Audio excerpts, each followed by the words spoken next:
Assalamualaikum warahmatullahi wabarakatuh. Waalaikumsalam Waalaikumsalam warahmatullahi wabarakatuh. Waalaikumsalam wabarakatuh.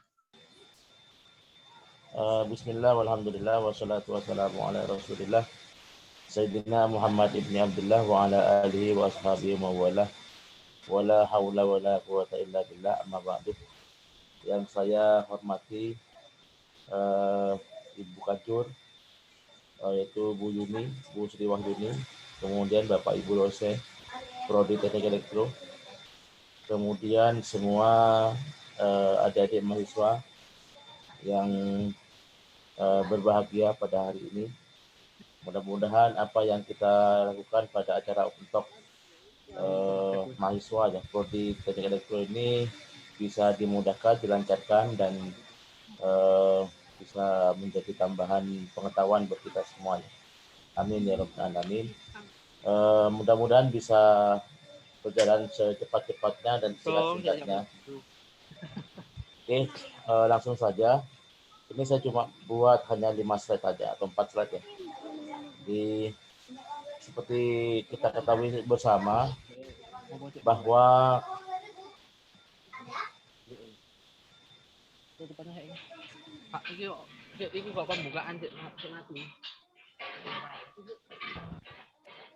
seperti kita ketahui bersama ya, bahwa sejak beberapa semester yang lalu atau kira-kira 2 tahun yang lalu itu sudah diberlakukan program MBKM dari kementerian ya, yaitu Merdeka Belajar Kampus Merdeka. Saya tidak mau bicara tentang aturannya atau payung hukumnya. Mungkin yang penting-penting saja yang langsung terkait dengan prodi kita ya, biar efektif gitu ya. Yang pertama langsung saja saya masuk ke masalah yang skema ya, 8 skema MBKM yang diterapkan, termasuk diterapkan di kampus kita. Yang pertama adalah asistensi mengajar, kemudian pertukaran pelajar, kemudian magang industri, kemudian penelitian atau riset, berikutnya adalah proyek kemanusiaan, berikutnya kewirausahaan, kemudian proyek independen, dan yang terakhir adalah KKNT, kuliah kerja nyata tematik. Langsung beberapa ketentuan yang penting yang nantinya akan berlaku di prodi kita. Yang pertama adalah Prodi Teknik Elektro tidak menyelenggarakan skema asistensi mengajar dan pertukaran pelajar untuk semester ini. Kan judulnya ini ya, jadi judulnya adalah Open Talk mahasiswa Prodi Teknik Elektro, tanggalnya ini tanggal sekarang 25 Januari 2022. Nah, ini untuk tahun ajaran 2021-2022 semester genap. Jadi yang insya Allah akan kita laksanakan semester depan ini, yang akan datang ini. Itu judulnya. Nah, yang pertama bahwa kita sepakati dulu ya hasil rapat dengan rapat dosen-dosen ya, bahwa teknik elektro itu prodi kita tidak menyelenggarakan yang skema asistensi mengajar dan pertukaran pelajar. Mengapa? Karena untuk skema asistensi mengajar kita tidak punya ilmunya ya, bukan tidak punya ya, bisa aja kalau mengajar, cuma kan bukan bidang kita. Biasanya ini akan diikuti oleh mahasiswa yaitu FKIP biasanya, Fakultas Keguruan dan Ilmu Pendidikan biasanya.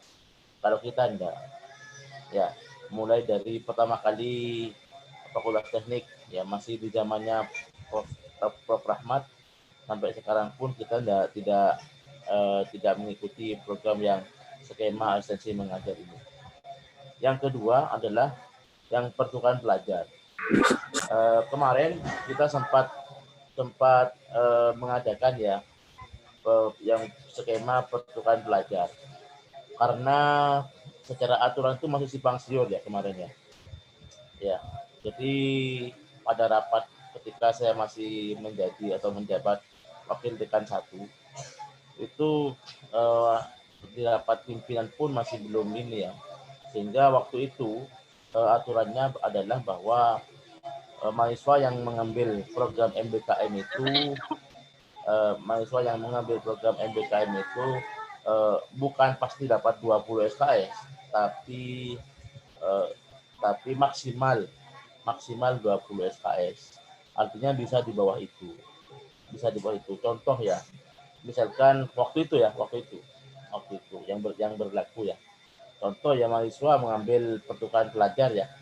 Misalkan ada mahasiswa kita ngambil ke Muhammadiyah Sorong misalkan ya, di timur ya, mengambil 3 mata kuliah, ya sudah dapat 3 mata kuliah itu gitu, atau misalkan 9 SKS ya sudah dapat. Tapi terakhir itu rupanya eh, ada aturan yang tegas bahwa MBKM itu, mahasiswa yang mengambil MBKM itu harus dikonversi menjadi 20 SKS, sehingga menjadi kerepotan ya, ada beberapa kasus di kita itu.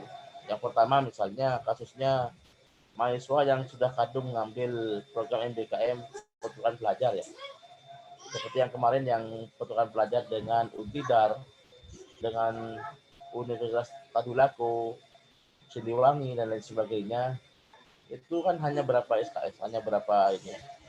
Ternyata dengan aturan yang tegas yang terbaru ini, itu belum diakui MBKM gitu.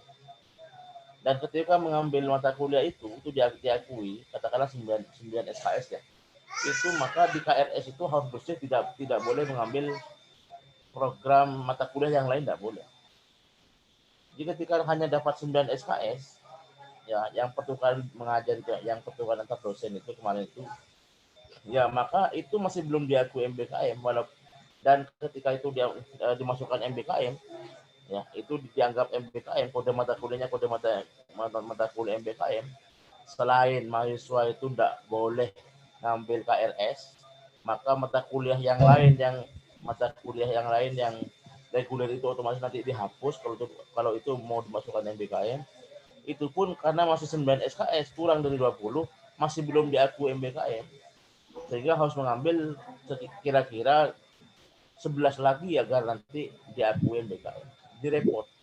Sehingga kami di Prodi itu, baik dosen Prodi maupun kita koordinasi dengan Bukajur, akhirnya kita putuskan bahwa sudahlah, yang kemarin itu tidak kita masukkan ke MBKM, karena nanti yang rugi mahasiswa.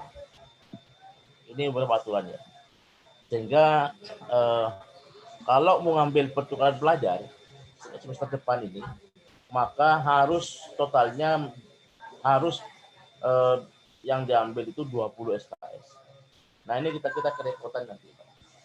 Repot ya.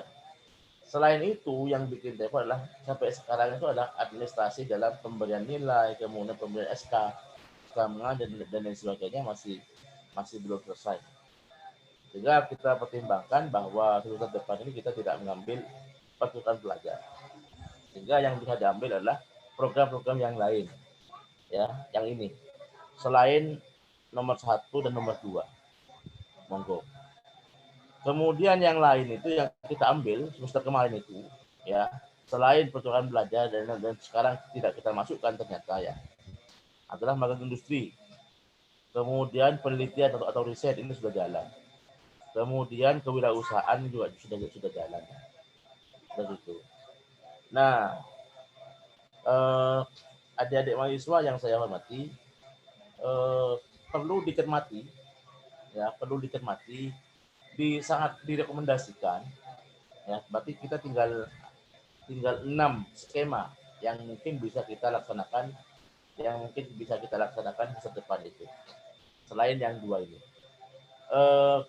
Ketika ada tawaran dari luar ya, dari instansi di luar untuk melaksanakan MBKM, mohon dicermati. Yang pertama, sangat direkomendasikan ngambil program yang ditawarkan oleh Dikti, jangan program yang lain. Ya, khawatirnya beda. Konon ini ada ini ada masalah. Rupanya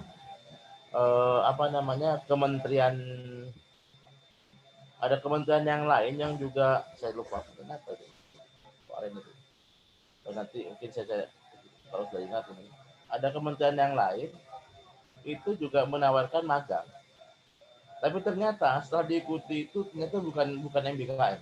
Jadi sehingga mahasiswa itu tetap karena dia hanya program magang biasa, bukan MBKM, sehingga tidak ada konversi ke ininya, tidak mendapatkan nilai. Gitu ya.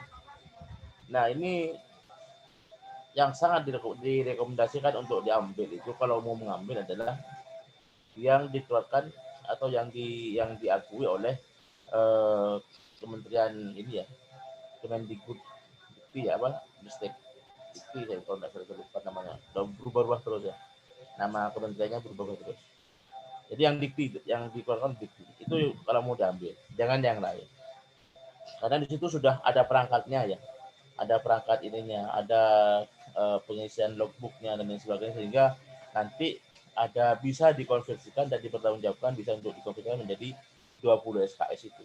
Jadi, oke, ini yang pertama. Yang kedua, mahasiswa yang mengambil program MBKM tidak boleh memprogram mata kuliah apapun di KRS. Ini aturan sudah tegas juga. Kalau kemarin itu belum tegas ya. Sehingga kita ikut yang ini. Bahwa sekali ngambil MBKM ya sudah, berarti dia tidak boleh mahasiswa itu yang bersangkutan tidak boleh memprogram di KRS. Ya, di KRS tidak boleh memprogram.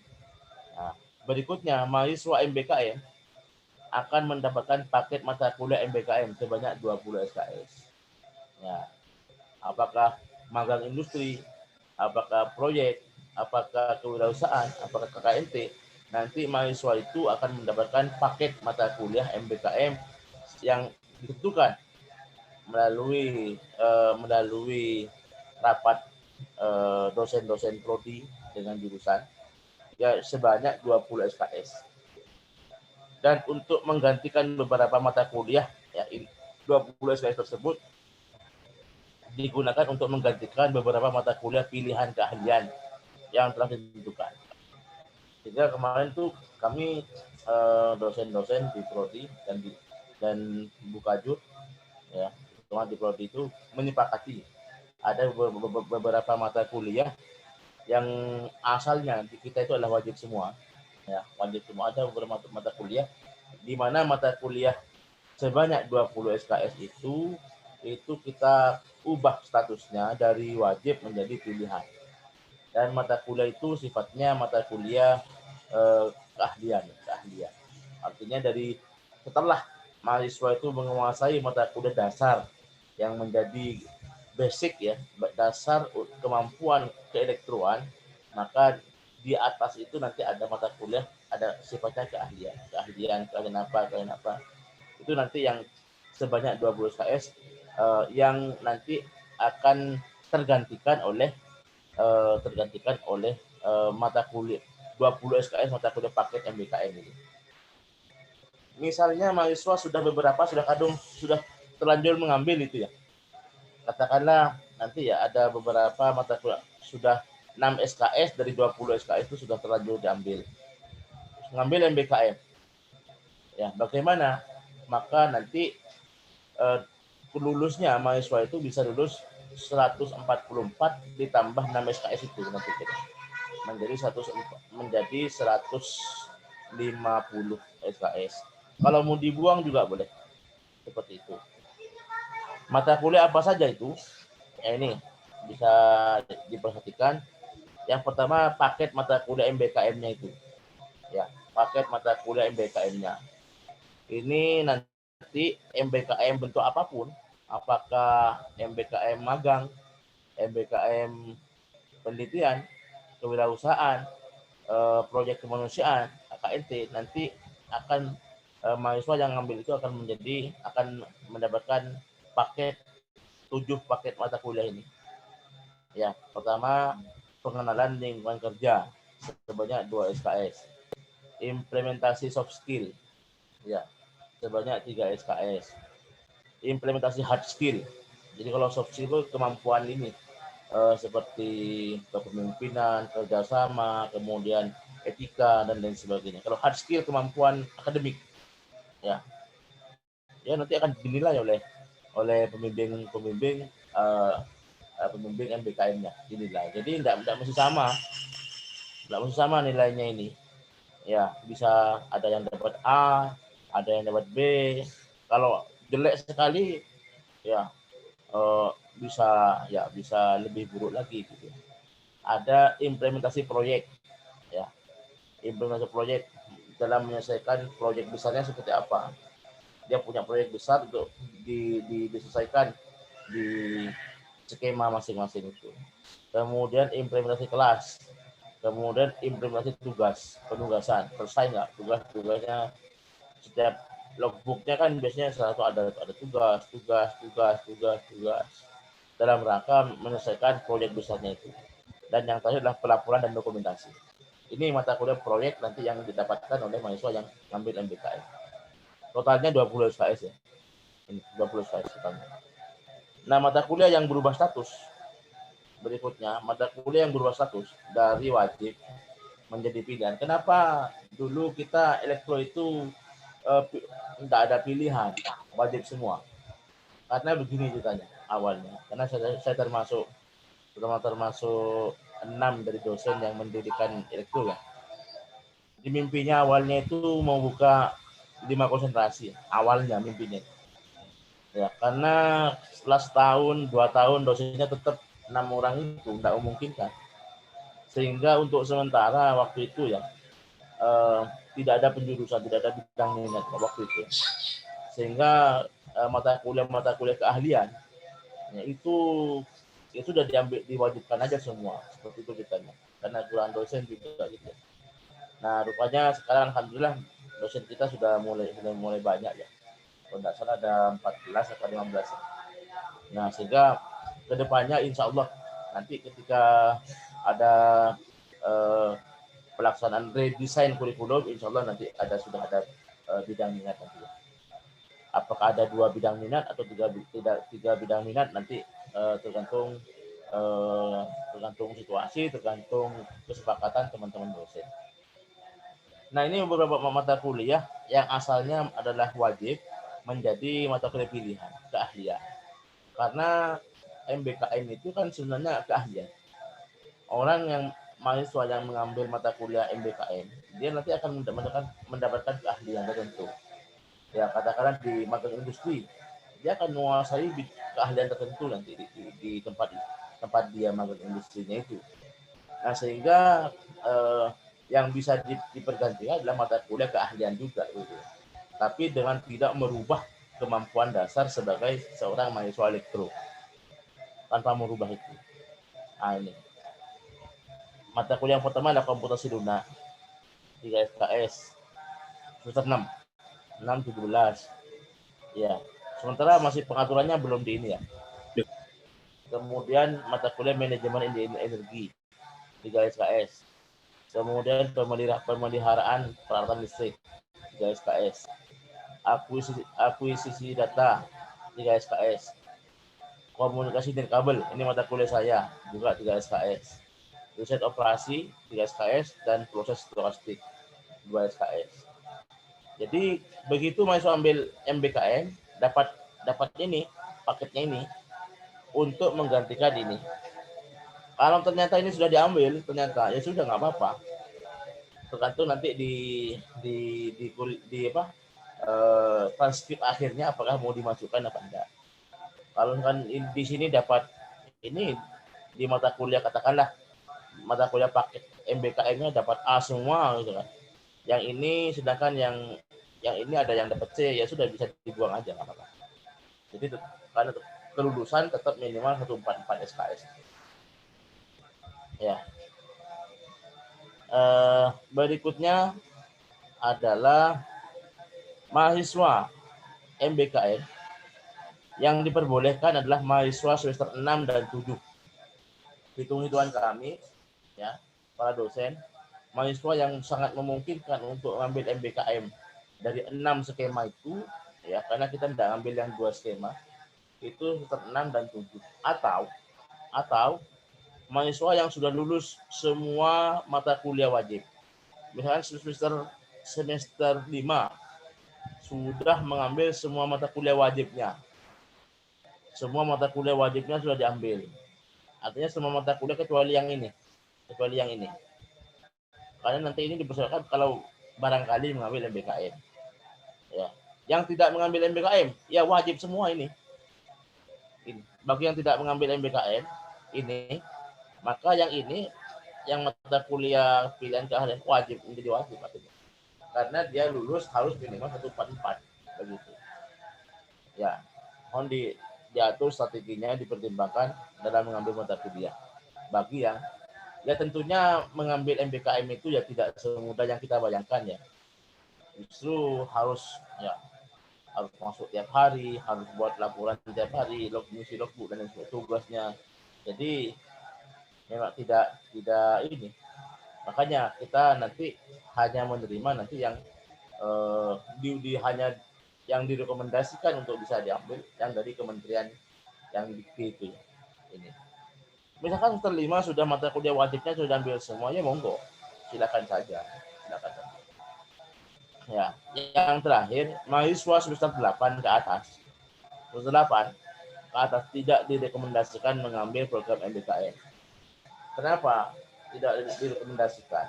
Bukan dilarang ya, tapi tidak direkomendasikan. Kenapa? Karena hanya ini aja, hanya memperlama masa studinya aja. Bikin molor aja nanti. Ya, seperti itu. Beberapa hari yang lalu ada mahasiswa semester 8 ya. Nelpon saya tidak tahu siapa namanya, lupa. Dia mau ngambil MBKM. Saya bilang, tidak direkomendasikan Mas. Kenapa Bapak? Ya karena sampai nanti malah molor nanti. Masa studinya malah mending kalau semester 8 fokus aja ke lulusnya itu. Fokus ke ininya aja. Fokus ke skripsinya aja. Itu. Terus dia nanya juga, Bapak bagaimana, apakah boleh kalau misalkan magang atau riset ya di MBKM nanti itu dijadikan ini skripsi, topik atau tema atau judul skripsi, boleh nggak? Saya bilang boleh asalkan tidak keluar dari pakemnya. Kalau kita elektro. Pakemnya itu seperti apa? Mungkin sudah dijelaskan oleh Bapak Ibu pada petok-petok sebelumnya ya. Ya, biasanya kalau misalkan dari kontrol ya ada sensornya, pembacaannya, kemudian diolah ya menggunakan metode, nanti outputnya seperti apa, ada sisi ininya ya, misalkan ketepatan guna ya, tepat gunanya dan lain sebagainya. Kaidah itu tidak dilanggar ya, monggo aja, bebas aja, seperti itu ya. Untuk sementara saya kira ini yang bisa saya sampaikan ya. Untuk yang berikutnya adalah sesi tanya jawab. Setelah itu mungkin nanti saya memberikan ya waktu khusus ya kepada Bu Kajur ya, untuk biar mahasiswa kenal dengan Bu Kajur. Beliau sekaligus ditunjuk menjadi PLT Prodi Teknik Elektro.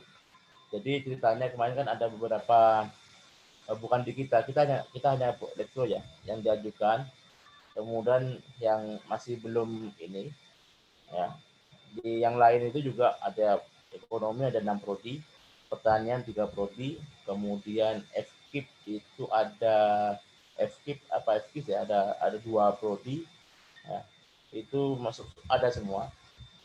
Maka oleh pimpinan universitas, bagi yang masih belum memenuhi syarat prodinya, maka otomatis diserahkan PLT-nya kepada pejabat setingkat di atasnya, yaitu Kajur. Semua jadinya itu Kajur. Sehingga setelah tanya jawab ini mungkin nanti saya berikan waktu khusus untuk Ibu Sri Wahyuni. Monggo silakan. Satu pertanyaan langsung dijawab.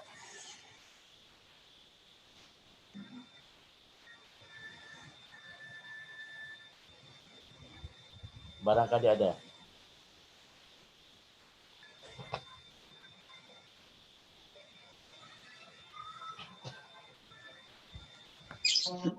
Kalau nggak ada pertanyaan berarti ujian, Pak. Kuis. Baik, kalau enggak ada mungkin. Mohon izin bertanya, Bapak. Oh, siap. Bertanya. Mohon izin bertanya, perkenalkan nama saya Mundur Ilham Fajri Santoso dari Elektro Angkatan 19.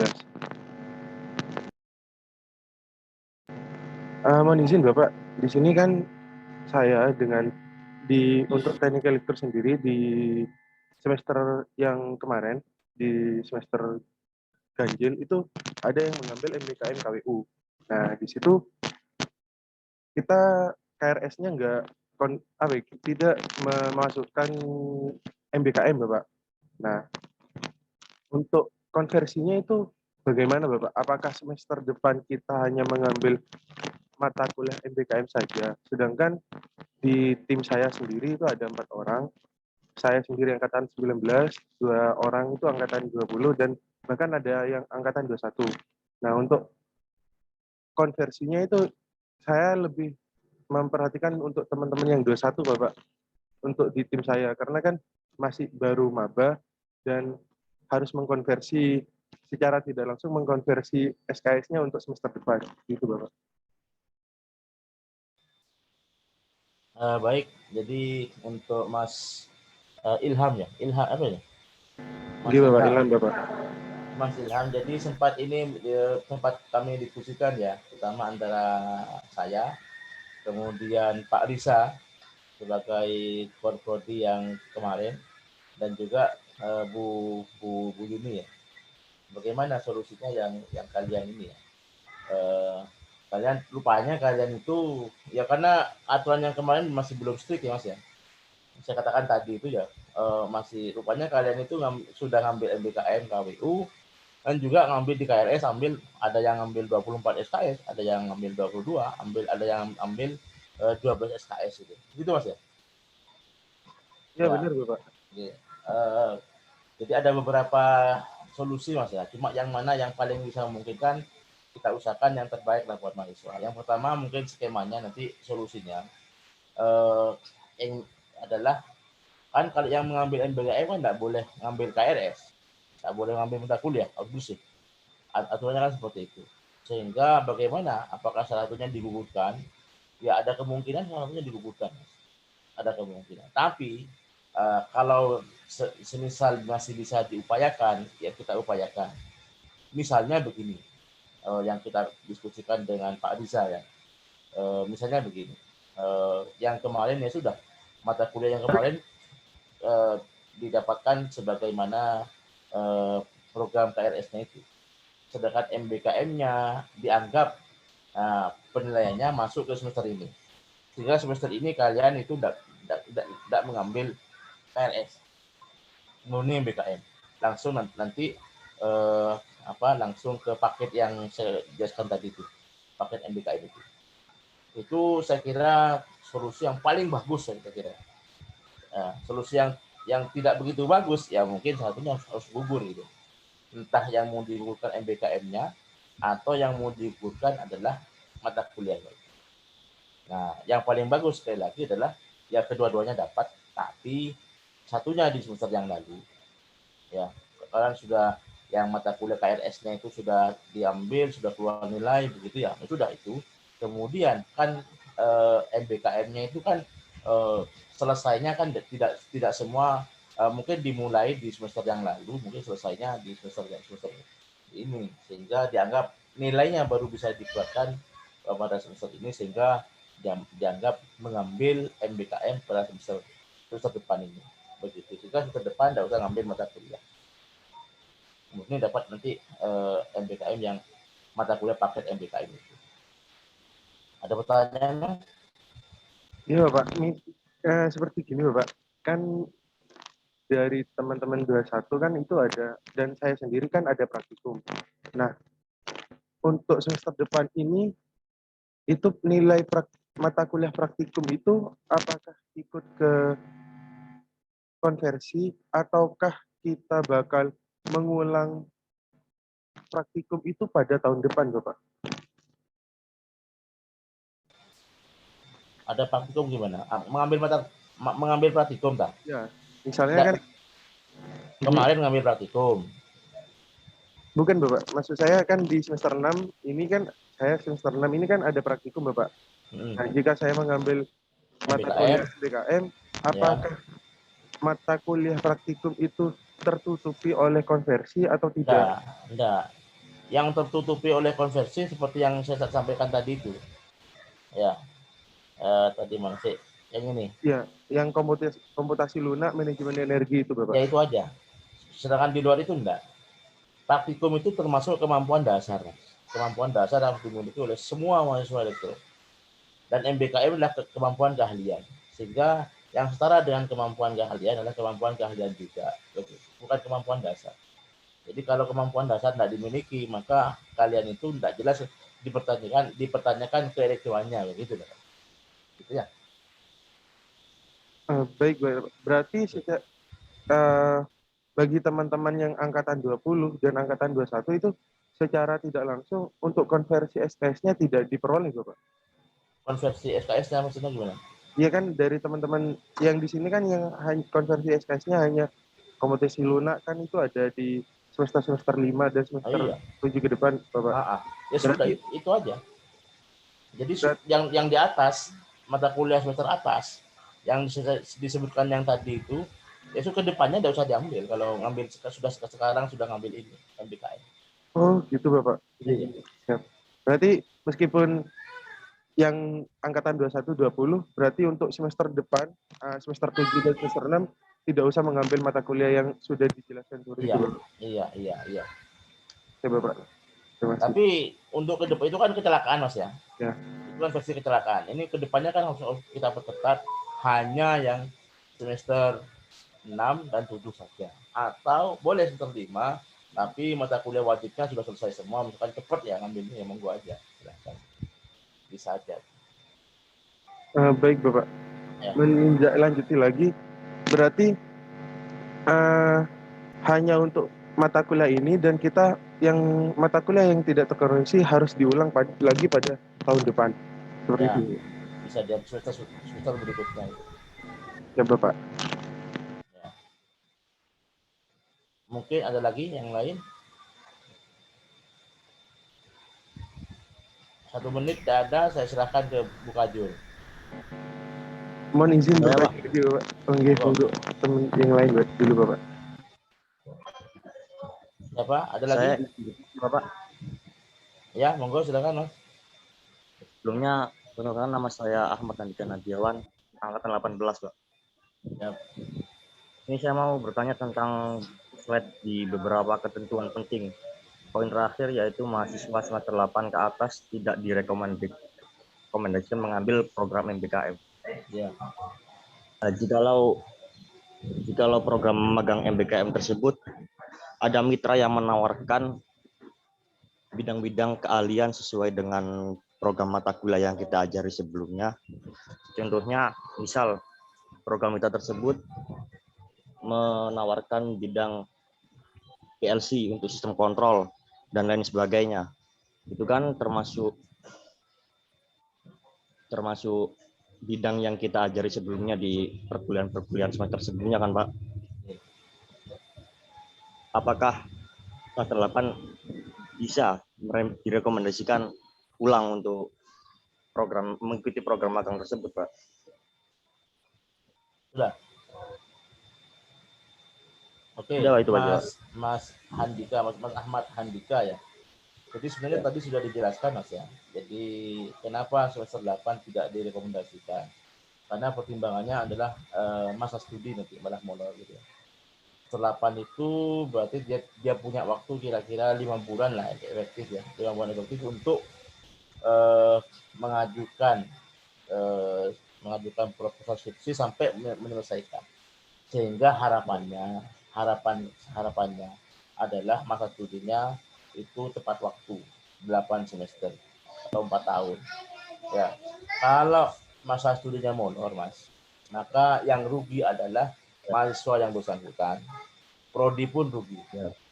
Kenapa? Itu merusak distribusi nanti pada borang akreditasi. Itu memperburuk. Sehingga bagi yang semester 8 kalau bisa daripada ya bukannya tidak boleh Mas. Kalau misalnya maksa ya monggo aja. Cuma nanti malah ya ada efek tak bagusnya juga. Daripada seperti itu mending skripsinya dikerjakan begitu ya. Iya, Itu aja sebenarnya. Oke. Tapi soalnya apa ya Pak? Soalnya kating-kating yang sudah lulus gitu Pak, kebanyakan itu mereka mempelajari lagi apa itu di bidang PLC contohnya. Seperti itu Pak, mereka sekolah lagi selama beberapa bulan. Ya.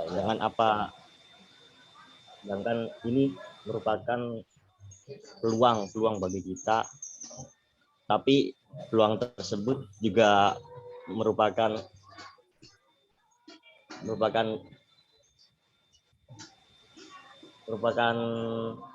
apa ya? Merupakan putusan yang krusial antara skripsi dan peluang gitu. Ya betul Mas. Jadi memang seperti itu. Jadi memang basicnya itu diajarkan di perkuliahan ya, basicnya. Sedangkan advance-nya itu memang seharusnya mahasiswa yang benar itu memang harus nyari sendiri ya. Harus mengembangkan sendiri, harus untuk advance-nya itu. Sedangkan dosen itu biasanya mengantarkan dari awal sampai dia bisa ya. Sedangkan mungkin sampai lebih tinggi lagi. Memang seharusnya mahasiswa lebih aktif sendiri ya, begitu ya. Betul ya. Oke, monggo yang lain. Ya, soalnya saya sekarang dapat tawaran melakukan tes online sih Pak di perusahaan salah satu mitra yang menawarkan program electrical machinery. Jadi saya bingung mau ambil apa tidak ini. Ya itu pilihannya seperti itu memang. Jadi akhirnya sudahlah kita ambil aman saja kalau kita dari prodi ya, kecuali nanti misalkan seperti yang saya sampaikan tadi ya, maksa ya bagaimana lagi gitu. Seperti itu. Monggo. Baik, Pak, terima kasih. Yang lain? Mohon izin bertanya lagi Bapak. Ya, monggo. Misalnya kan dari untuk elektro sendiri, untuk MBKM kewirausahaan yang kemarin juga itu yang diadain INBIS juga lumayan Mbak jumlahnya. Nah misalnya mata kuliah MBKM ini terpaksa kita nggak ambil untuk di KRS-nya, apakah diperbolehkan? Soalnya begini Bapak, mengingat dari teman-teman yang 20, 21 itu kan masih banyak praktikum Pak. Jadi kan misalnya mata kuliah depan ini tidak bisa ngambil mata kuliah yang untuk semester depannya lagi praktikum, berarti kan 2 semester depan nggak bisa praktikum Bapak. Begini Mas, mungkin nanti bisa dibantu oleh Bu Yuni dan mungkin Pak Isa ya, mungkin bisa bantu ya. Tapi menurut saya pribadi ya bisa aja. Cuman begini, mahasiswa yang sudah kadung ngambil MBKM itu sudah ini sudah kan ada skema pendanaan dari universitas ya, dan itu sudah pelaporannya sudah selesai, sudah diinikan gitu. Kalau misalkan ternyata tidak diambil, nanti berakibat pada bisa jadi temuan nanti dirjen gitu ya, teorinya seperti itu, sehingga nanti bisa mengembalikan dan lain sebagainya kalau memang sudah dilaporkan. Itu ada hal-hal seperti itu ya. Sehingga mau ngambil tidak mau ngambil MBKM tolong dipertimbangkan sematang-matangnya. Monggo bisa dibantu Bu Yuni atau Pak Disa ya.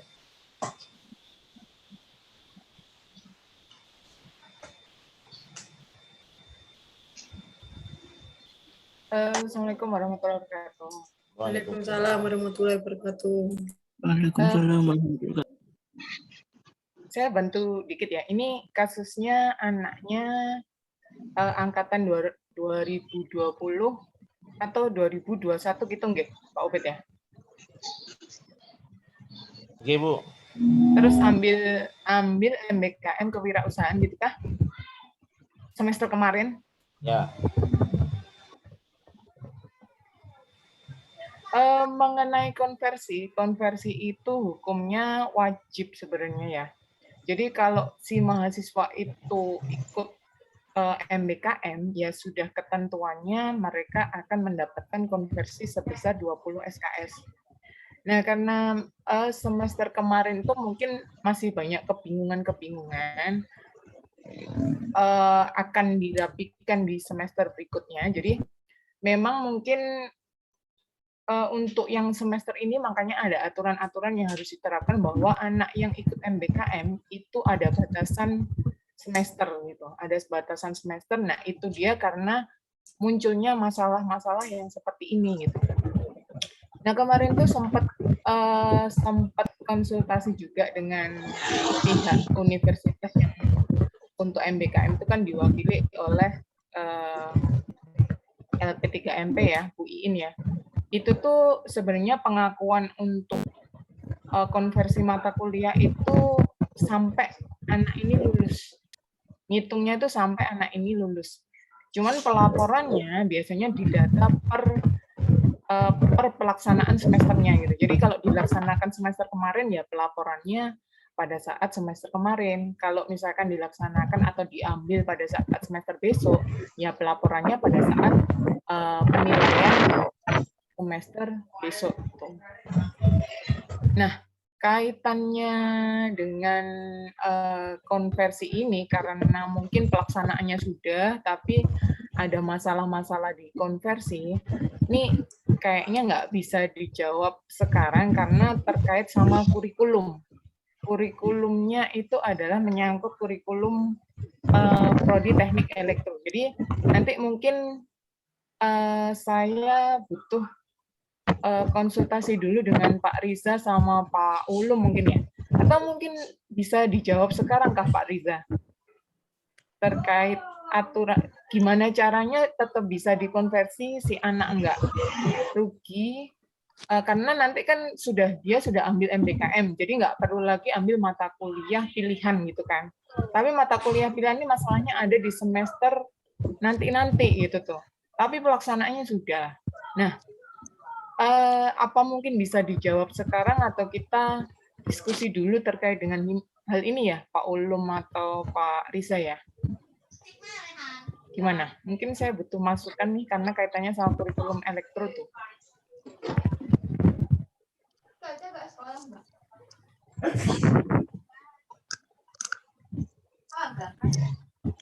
Ada Pak Riza nggak ya? Pak Ulum kah? Ini dia masuk.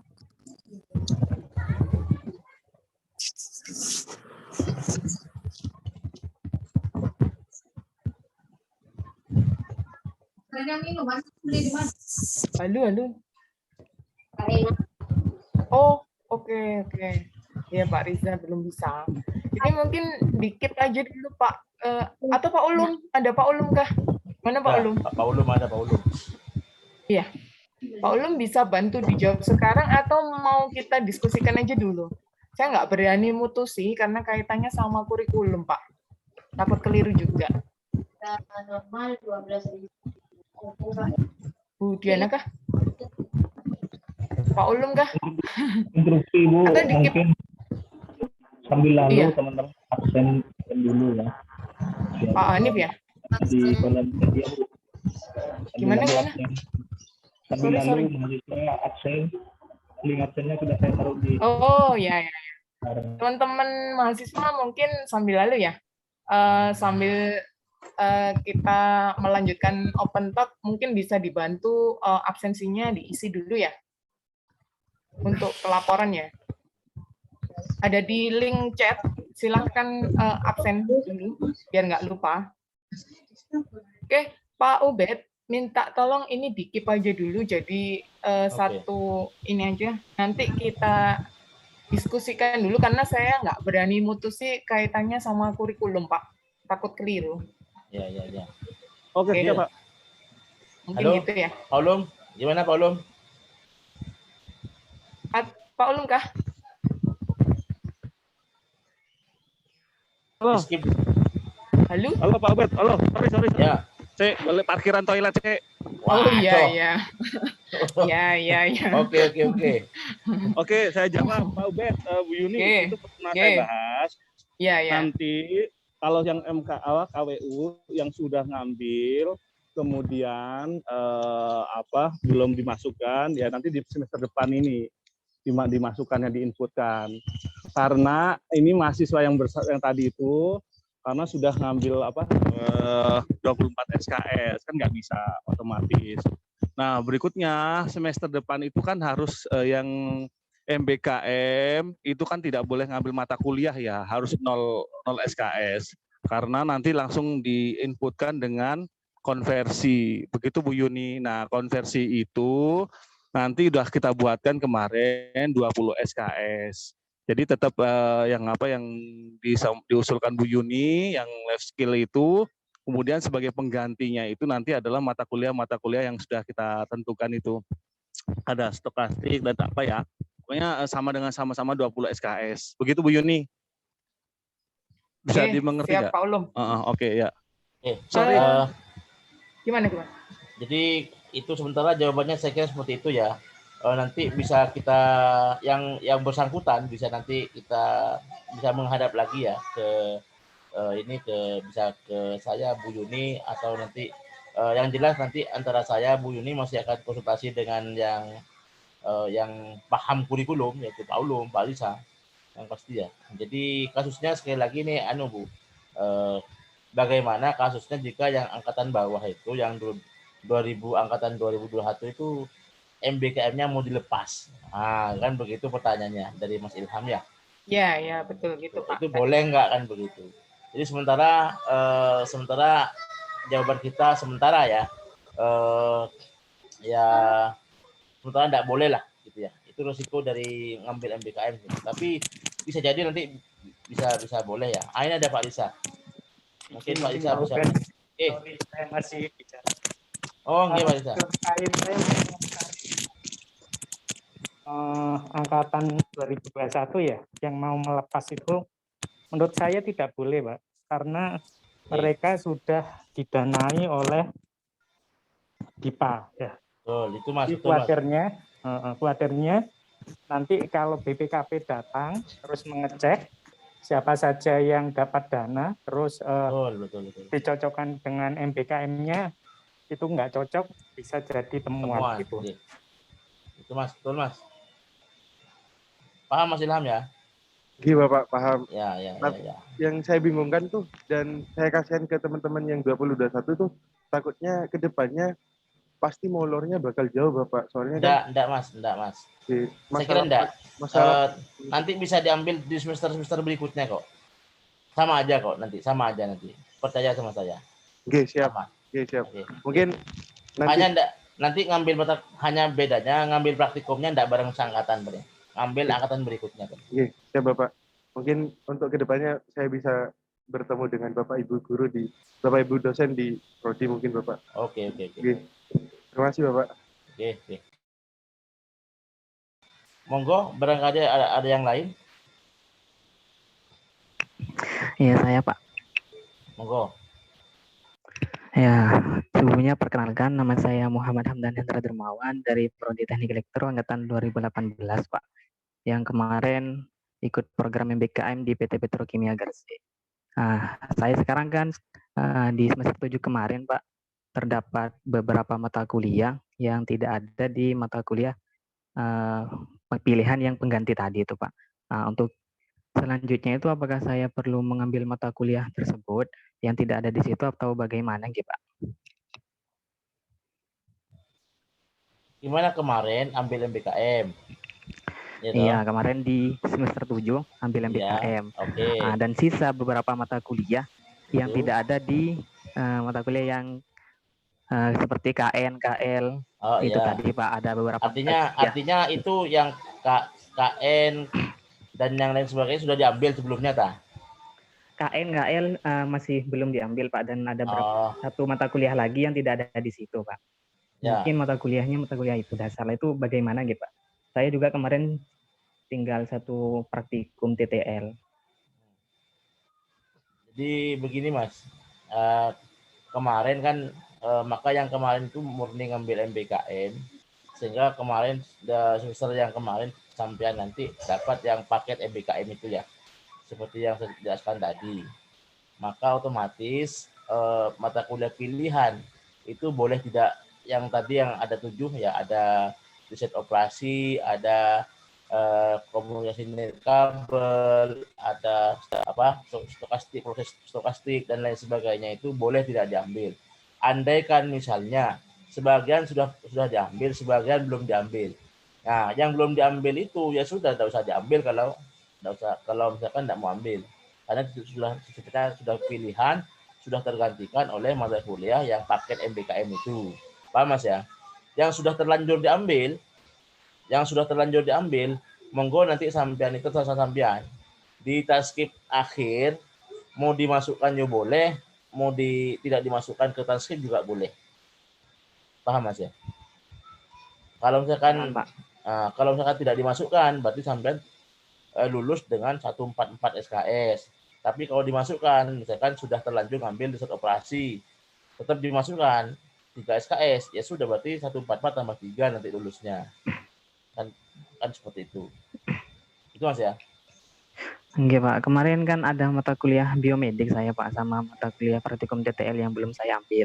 Sebenarnya saya ngambil di semester 7 karena MBKM, kemarin saya tidak ngambil mata kuliah itu Pak. Jadi itu untuk mata kuliah yang biomedik sama praktikum TTL harus saya ambil untuk semester selanjutnya, apa bagaimana Pak? Ya karena itu wajib, harus diambil Mas. Begitu. Oh, enggak Pak, baik. Terima kasih. Monggo, kalau ada lagi. Ya mohon maaf Bapak, izin tanya. Ya, silakan. Ya, perkenalkan nama saya Hodikul Umam dari angkatan 2020. Kalau misalnya ambil MBKM kan 20 SKS dan siakatnya itu kan maksimal itu 24 SKS. Seandainya yang 4 SKS itu ambil di siakat itu bagaimana Bapak? Apakah diperbolehkan? Tidak dibolehkan Mas. Jadi tadi sudah saya sampaikan dan dipertegas oleh Pak Ulum, mahasiswa yang mengambil MBKM nanti dapat mata kuliah konversi 20 SKS, otomatis KRS-nya wajib 0 SKS begitu Mas ya. Itu aturannya. Bukan dari kita itu dari sononya sudah itu. Gitu Mas. Halo, gimana? Baik Bapak, terima kasih atas jawabannya. Oke.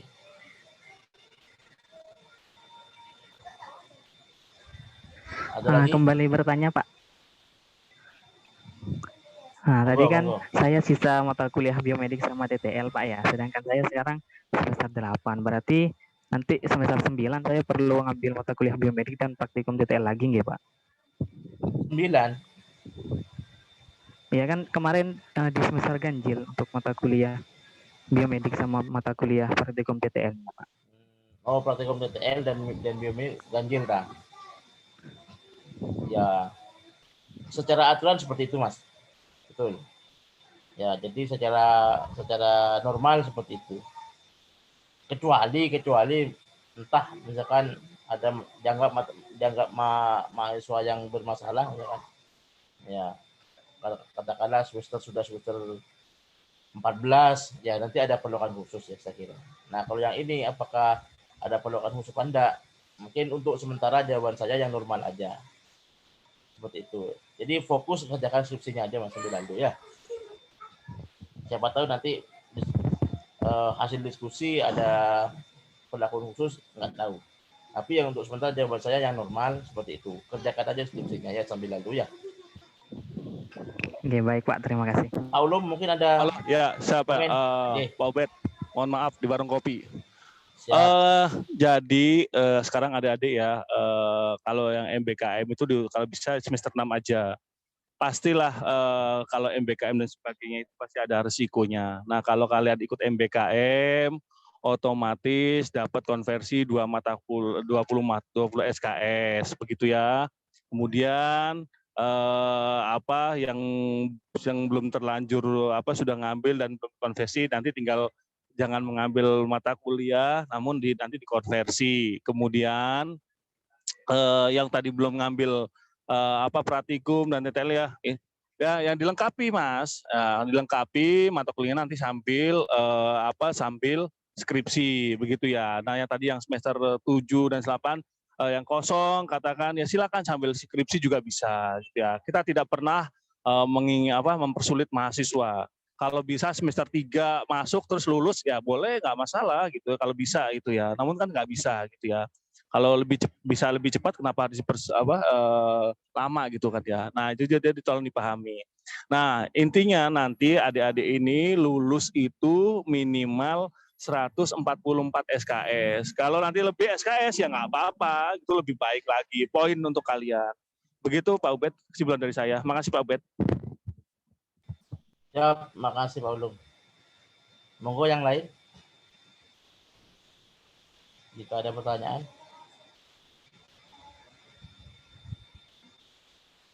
Kalau tidak ada, ya, saya ulangi lagi, kalau tidak ada, maka agendanya berikutnya adalah mungkin saya beri kesempatan untuk Bu Sri Wahyuni ya, selaku Kajur sekaligus PLT dari Korprodi Elektro.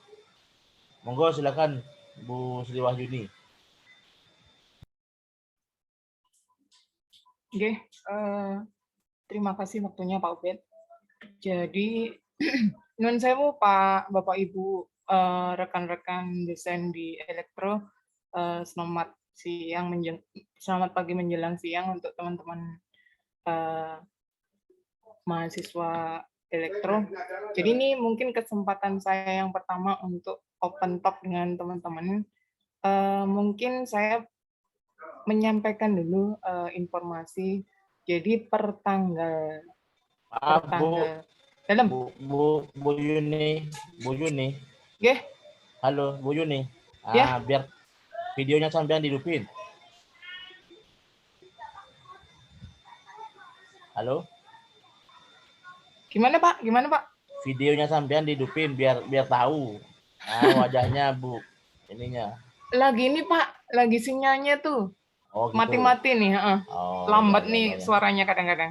Minta maaf ya, okay. Nanti ada kesempatan kita kenalan lebih face to face yang kalau sudah, semoga semester depan tuh sudah beberapa tatap muka ya. Minta maaf, okay. Jadi beberapa waktu ini nih sinyalnya rada rumit gitu. Jadi bohong alasan. Belum bayar paling. Musuh saya di Elektro itu cukup lumayan ya. Sesuai amal perbuatan Mbak biasanya. Kan kapok wis turun gunung kabeh iki. Saya belum ngomong apa-apa sudah diserang banyak ini. Ngopi dulu.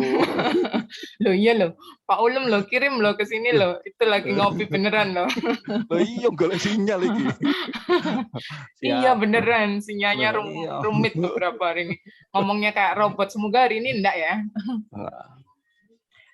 Gini, saya menyampaikan informasi, jadi kemarin itu per tanggal 10 Januari ya Pak Ubed ya, menerima surat dari Pak Dekan tugas tambahan. Itu lagu Bu. Lagu itu. Jadi per 10 Januari kemarin itu nerima tugas tambahan dari Pak Dekan dari universitas sih, SK-nya. Tambahan untuk menjadi PLT sementara untuk PLT Koordinator Prodi Teknik Elektro. Mau ngomong berat sih, mending saya ganti aja tantangan ini. Jadi nggak tahu medannya, terus diminta untuk mengkoordinasi di manajemennya teman-teman di Prodi Teknik Elektro. Ya, untungnya ada Pak Ulum, ada Pak Risa, ada Bu Diana, dan teman-teman semuanya yang kemarin sempat koordinasi terkait sama MBKM. Yang paling urgent itu sebenarnya apa yang disampaikan hari ini. Jadi MBKM, kemudian skripsi, konversi, dan seterusnya itu tadi MBKM itu sudah disampaikan oleh Pak Sekjur, Pak Ubed. Jadi sebenarnya kesimpulannya itu kalau boleh disimpulkan itu sebenarnya gampangnya MBKM itu gini. Teman-teman boleh ambil MBKM, boleh juga tidak. Kalau mau ambil MBKM, ya otomatis pasti dikonversi 20 SKS. Ini bukan pilihan, tapi wajib itu. Pasti dikonversi. Ada ketentuannya, ada panduannya. Nanti kalau misalkan belum di-share, saya minta bantuan Pak Hanif untuk menambahkan di websitenya Prodi. Jadi bisa diakses oleh teman-teman. Jadi MBKM itu ada aturannya dari Dikti, kemudian turun ke universitas juga punya aturan sendiri sesuai kemampuan universitasnya, kemudian turun lagi ke fakultas, turun lagi ke prodi. Jadi yang paling diikuti itu adalah pedoman yang dari prodi karena mengingat kemampuan SDM dari prodinya itu sendiri itu.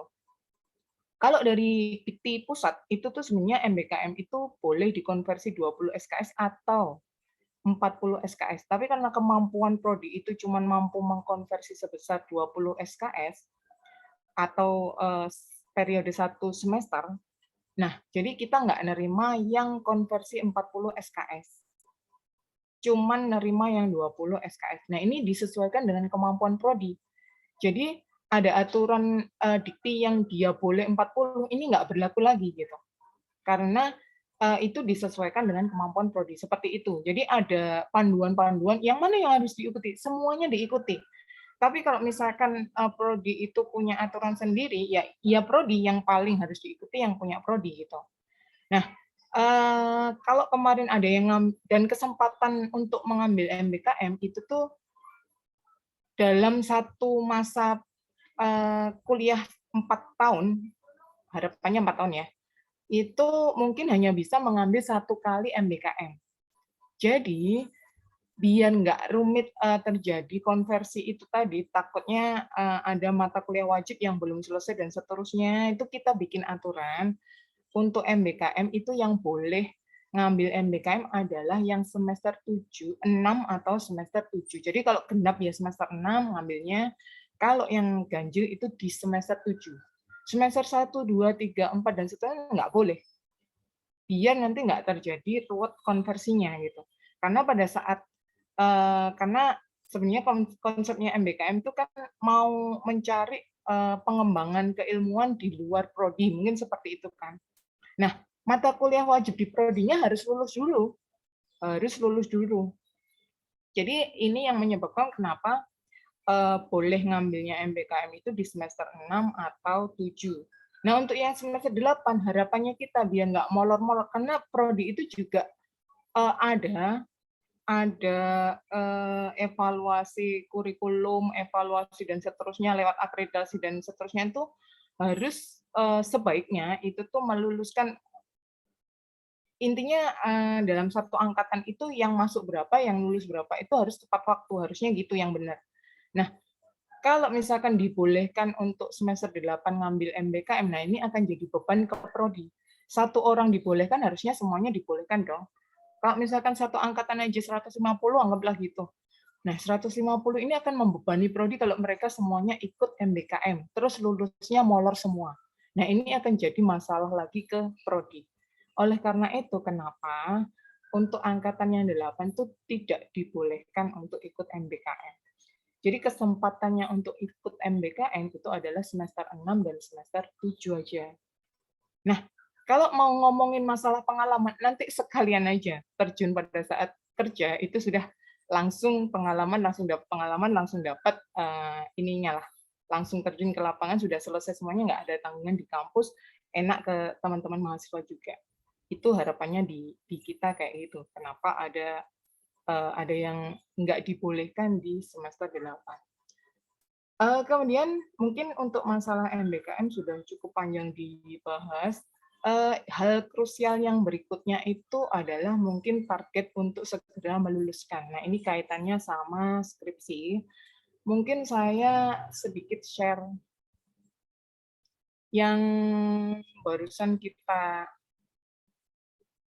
koordinasi dengan Pak Ube, dengan Pak Hanif. Mungkin munculkah share file saya? Enggak, Bu. Muncul, Bu. Muncul ya? Nah, mungkin bisa diakses di halamannya site-nya teman-teman, site-nya prodi elektro.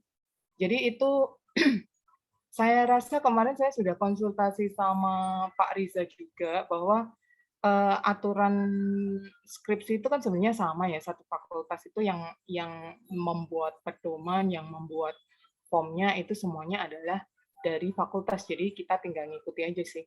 Nah kemarin saya dibantu Pak Bombom itu, Pak Hanif tuh sudah menyediakan link untuk pendaftaran seminar proposal di website. Silakan untuk yang mau segera daftar Sempro itu bisa diakses di halaman. Jadi ada form-form yang harus diisi, di situ sudah ada ketentuannya. Bidang minat, judulnya apa, pembimbing satunya siapa, pembimbing duanya siapa, kemudian ada form-form JMF 01 misalkan, form JMF 02, 03. Jadi antara Sempro, seminar proposal dan sidang, ini nanti akan ada perbedaan untuk kelengkapan formnya. Nah, form-form ini akan dipakai prodi nanti untuk persiapan kalau ada untuk akreditasi berikutnya. Nah, ini pasti dibutuhkan. Teman-teman lulus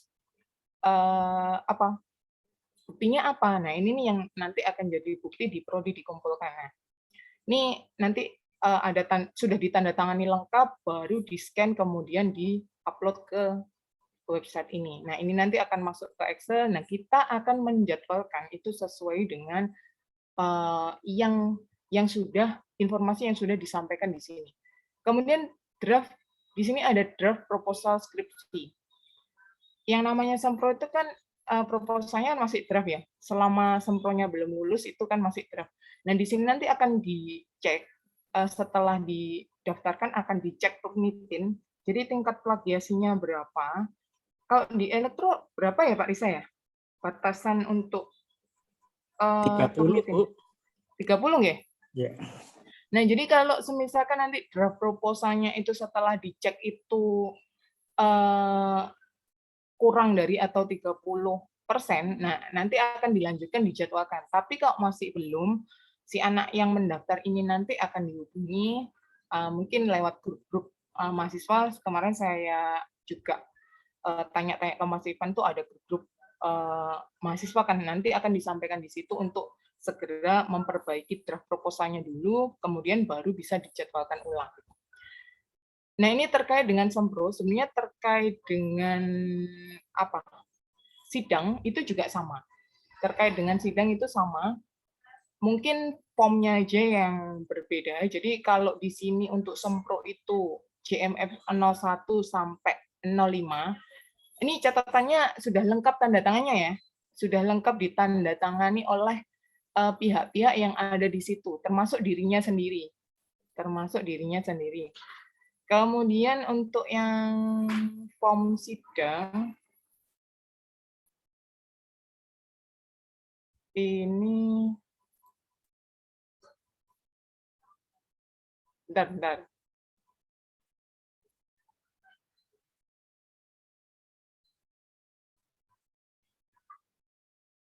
Saya tadi belum buka linknya.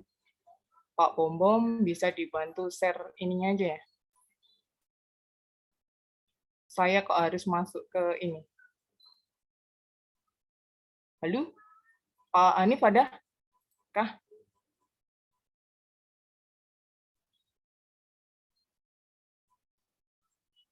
Nah, ini mungkin saya slide saya berubah enggak ya? File yang saya share berubah enggak? Udah, Bu. Gimana? Berubah enggak? Ya, Bu, berubah, Bu. Udah iya. muncul. Ini form-form yang ada yang dari fakultas, yang tadi disebutkan ada JMF 01 sampai 05 ini adalah untuk kepentingan Sempro. Jadi nanti mengisi, semua isiannya harus lengkap termasuk tahun ajaran, kemudian yang memang harus dicoret, karena ini isian itu ada, karena memang dibutuhkan. Kadang-kadang pengalaman aja deh, makeup tuh sering yang kayak gini nih diabaikan juga, jarang dicoret, tapi ini sebenarnya info penting, jadi semua isian harus harus diisi gitu, harus diisi dengan benar, baru nanti penjadwalannya akan diproses gitu. Nah itu contoh form JMF 01 ya. Untuk JMF 02 berikutnya itu adalah isiannya seperti ini. Permohonan dosen pembimbing. Jadi sebelum sempro itu memang harus punya atau menunjuk atau teknisnya mungkin sudah ditentukan ya dari koordinator prodi ya. Untuk dosen pembimbing satunya, mungkin untuk dosen pembimbing duanya juga harus sudah punya atas pilihannya sendiri. Begitu yang informasi saya terima. Terus fakta integritas ini juga harus ada untuk monitoring kegiatan. Nah ini nih sebelum skripsi, sebelum sempro itu harusnya sudah bimbingan dulu. Jadi dibuktikan dengan form ini.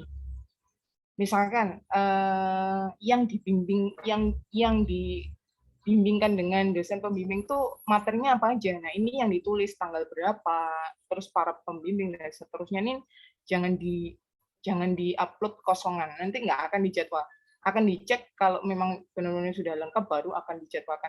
Biar prosesnya nggak ngulang-ngulang, maksudnya ada yang belum diisi, ada yang belum. Nah, pokoknya intinya harus lengkap semua. Nah, ada ketentuan untuk pembimbingan sebelum sempro itu berapa Pak? Ada kan? Ya, kalau di Mekatruk itu 6 kali dosen pembimbing 1 dan 2. Kalau di elektro samakah? Kalau di aturannya itu kalau nggak salah 6 atau 8 gitu. 1 Iya, dan 2. 1 dan 2 itu totalnya itu. Seingat saya 6 ya totalnya bimbingan ke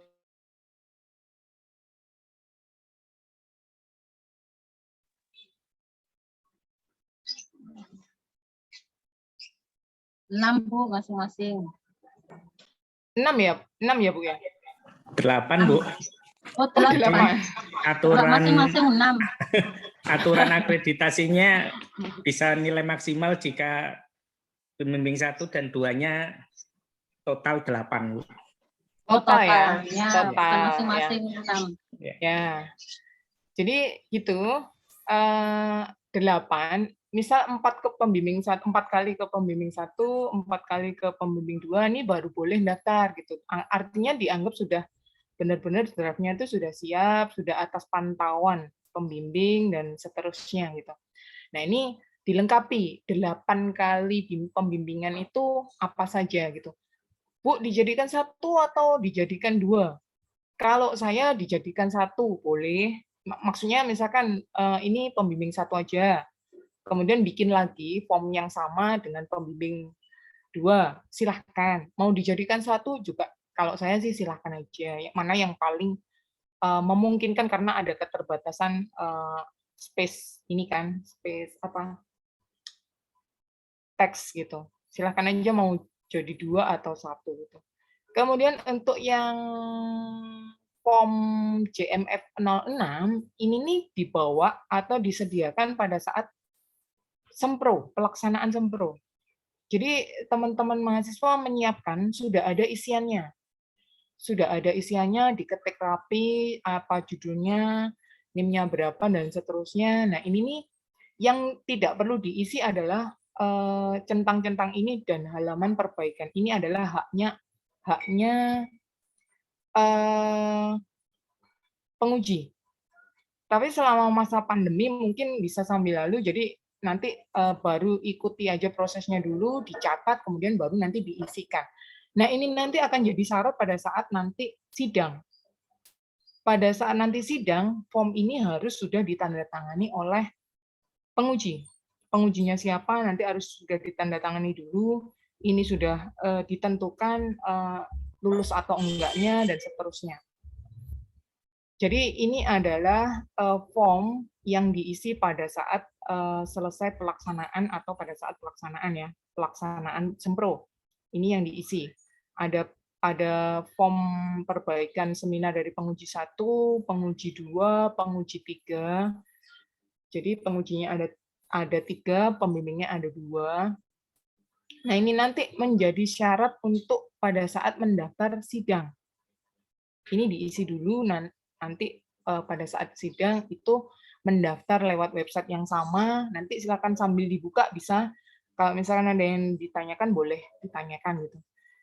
Kemudian ada berita acara Sempro, ini juga pada saat pelaksanaan, jadi ditandatangani oleh semua, artinya dihadiri oleh pembimbing 1, pembimbing 2, dan penguji 1, 2, 3. Kemudian ada monitoring kegiatan pembimbingan, ini adalah setelah si mahasiswa ini lulus Sempro, boleh dilanjutkan, dan revisinya juga sudah selesai, boleh dilanjutkan untuk mengerjakan. Nah, ini juga dimonitoring lagi, lepas dari yang Sempro tadi. Sempro tadi untuk yang pembimbingan awal itu untuk persiapan Sempro, yang kegiatan pembimbingan berikutnya itu setelah Sempro. Jumlahnya yang harus dipenuhi samakah Pak Riza? 8 syaratnya? Ya, sama, Bu. Nggih. Sama, jadi 8 juga untuk bisa maju sidang itu harus bimbingan minimal loh ya, 8 kali ke pembimbing 1 dan pembimbing 2. Lebih boleh, silakan ditulis saja, lebih boleh. Kemudian berikutnya penilaian bimbingan skripsi ini yang mengisi adalah pembimbing satunya. Ini di luar kewenangan mahasiswa, hanya menyediakan isian, ada nama, ada NRP, ada judul, ini diisi, kemudian diserahkan ke pembimbing 1, kemudian isi juga untuk penilaian untuk pembimbing 2, penguji 1, penguji 2, dan seterusnya. Nanti akan diusahakan untuk Sempro dan sidang, pengujinya akan sama, linear. Jadi pada saat Sempro revisinya apa, itu akan nyambung dengan sidang.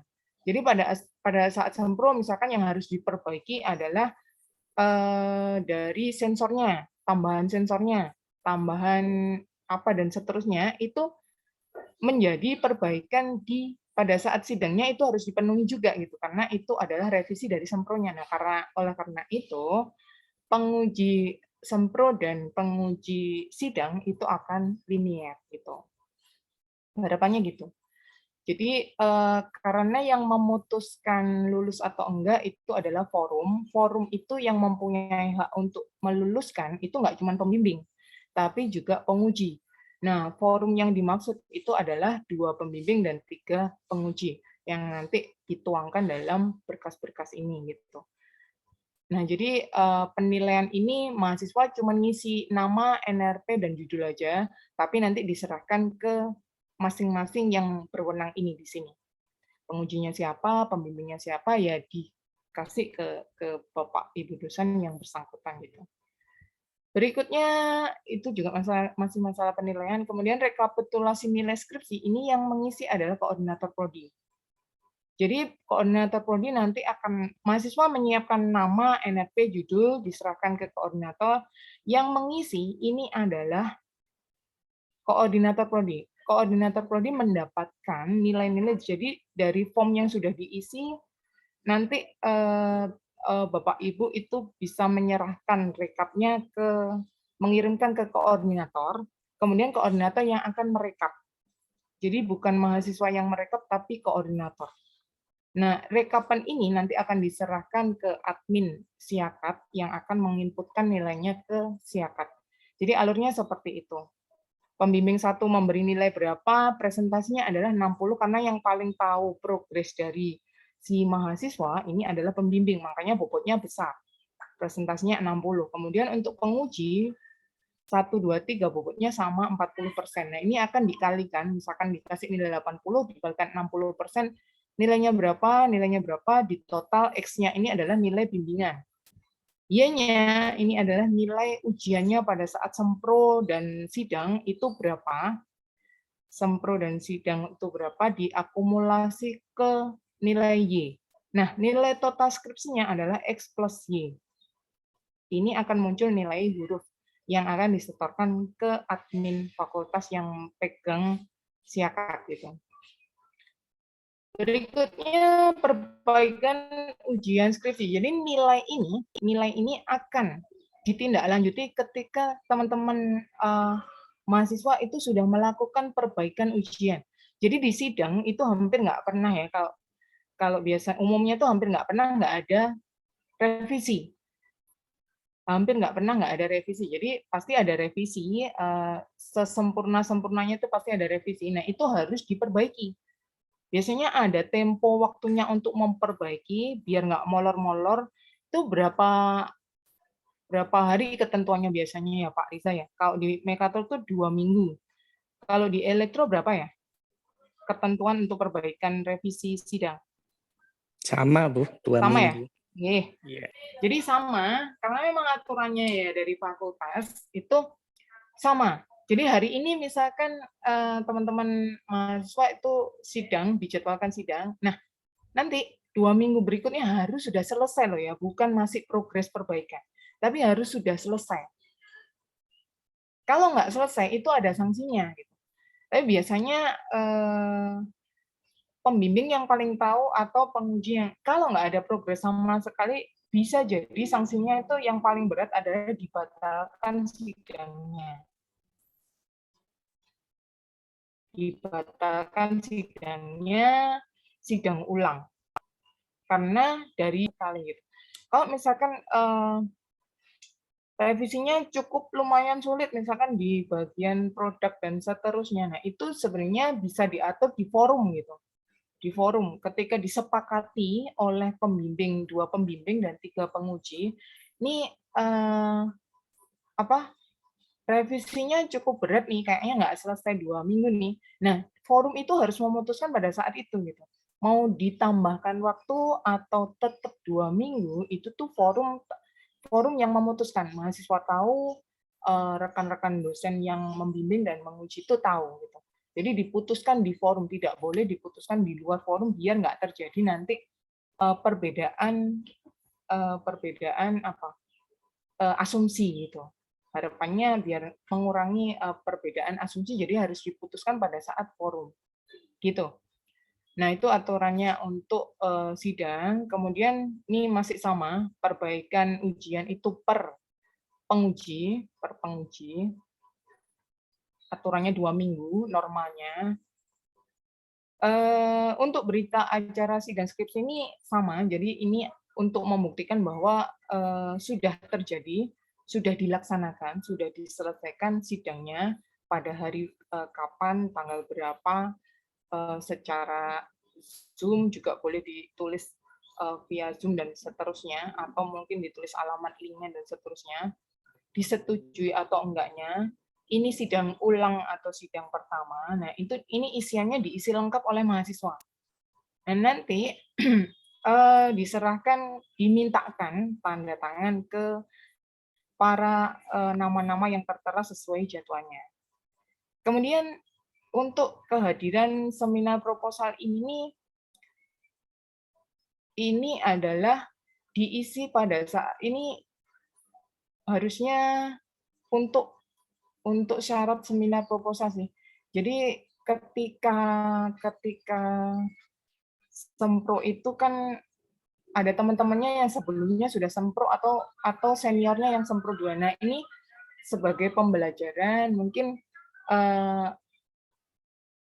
harus lihat pelaksanaan sempro teman-temannya atau seniornya. Kalau di Mekatro itu, kalau sempro itu biasanya linknya di-share ke mahasiswa, jadi boleh dihadiri oleh teman-teman mahasiswa, boleh bertanya juga, nggak cuma pembimbing dan penguji. Saya ikut aja kalau di elektro seperti itu, atau cuma dihadiri oleh penguji dan pembimbing, mungkin ada pertimbangan-pertimbangan tertentu. Seperti apa ya Pak Riza ya? Kalau misalkan sempro boleh nggak dihadiri oleh teman-teman mahasiswa juga? Gitu. Kalau sidang nggak boleh, kalau sidang tertutup. Tapi kalau sempro itu di Mekatro boleh atas pertimbangan tertentu juga. Mungkin di elektro sama atau tidak sama, gimana Pak Riza? Ya, kalau dulu memang salah satu syarat untuk mengikuti ujian skripsinya, Bu, itu mengikuti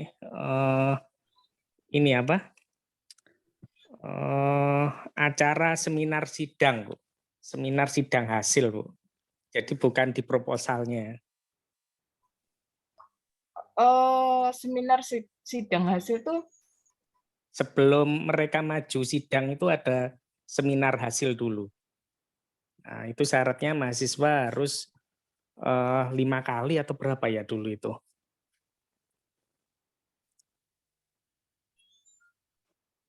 oh gitu. Ya.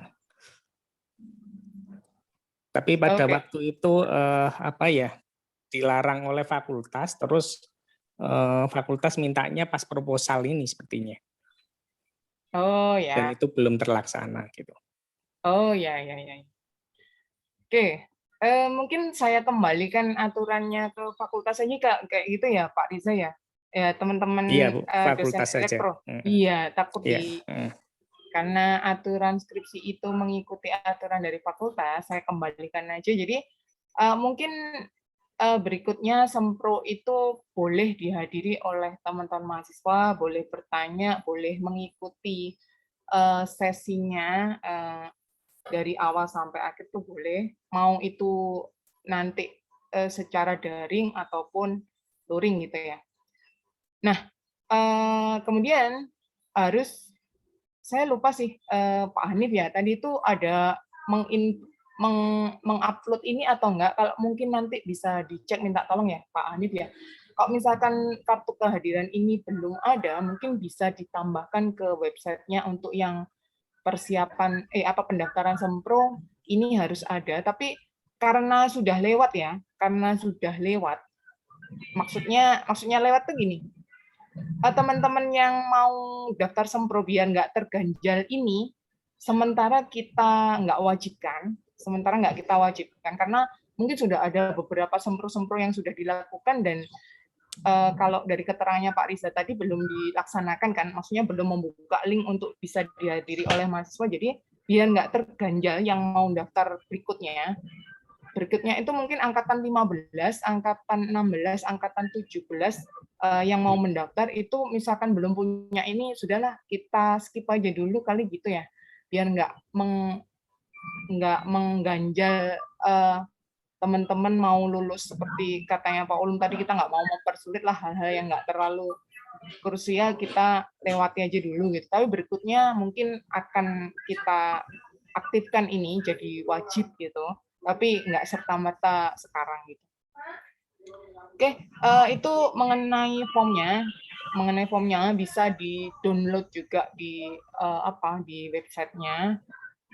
Kemudian ada di akademik skripsi, kemudian ada di panduan dan pedoman, ada di situ bisa di-download. Kemudian pendaftaran skripsi sama seperti tadi itu, cuman nanti ada yang harus diikuti, form-formnya menyesuaikan aja, sudah ada keterangannya, form apa saja yang harus diupload.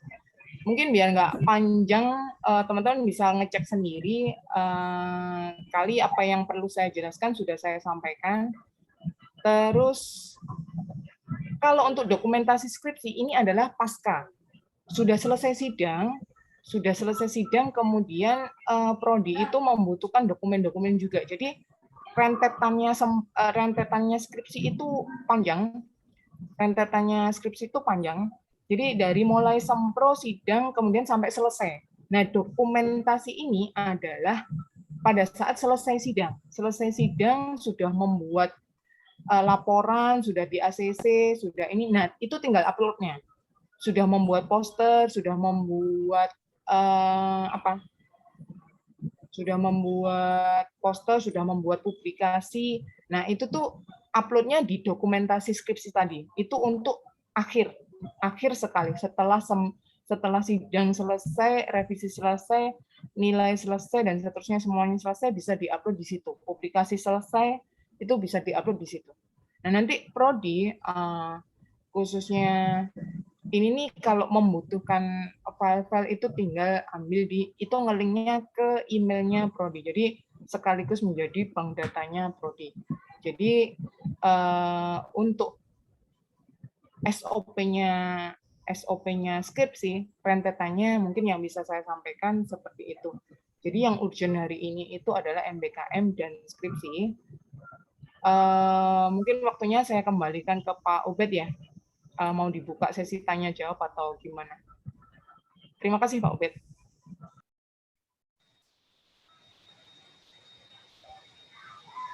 Terima kasih Bu Yuni, pemaparannya ya tentang terutama tentang alur pendaftaran sidang maupun proposal Sempro ya. Oke, barangkali ada yang ingin ditanyakan oleh adik-adik mahasiswa. Dipersilakan. Mungkin Bu Yuni, Bu Yuni. Halo Bu Yuni. Oke, dalam Pak. Mungkin nanti mungkin kita buka pendaftaran untuk sidang. Oh iya, tanggalnya ya Pak? Tanggalnya kita batasi sampai tanggal berapa untuk yang sidang ini, karena untuk agak mepet juga ini karena sudah untuk yang periode wisuda Maret ya.